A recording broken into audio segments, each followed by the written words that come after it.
盐油糖醋拌，炉火情热聊。黄州百年事，水沸热逍遥。大家好，我是小仙，今天咱们来做苏轼先生这道流传千年的美食东坡肉。肉先下锅制皮，这样不仅可以去腥，而且更容易上色。大概烫成这样就可以啦。接着把肉洗干净，用刀把皮刮一刮。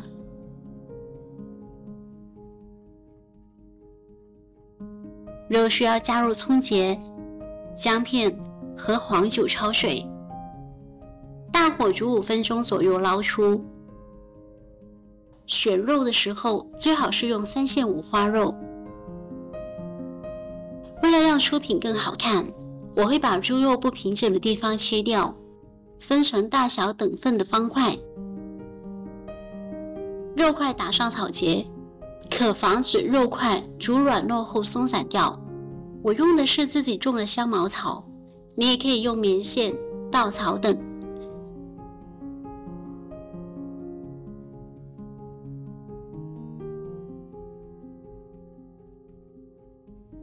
剩下的肉我放冰箱里，打算下次用来做小炒肉。砂锅里铺上葱段、姜片，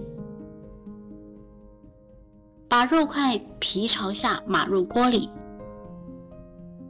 冰糖几粒，加入250克花雕酒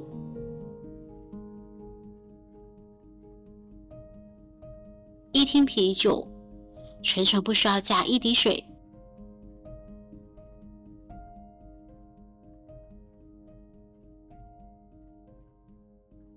8角香叶，来炒个糖色，下冰糖，小半碗水，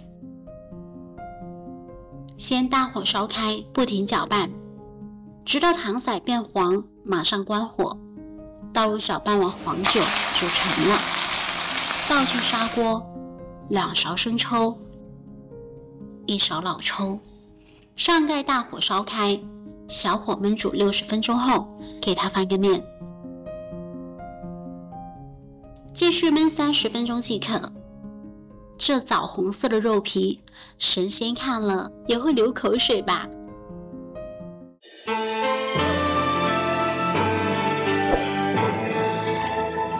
感谢大家的收看，咱们下期见。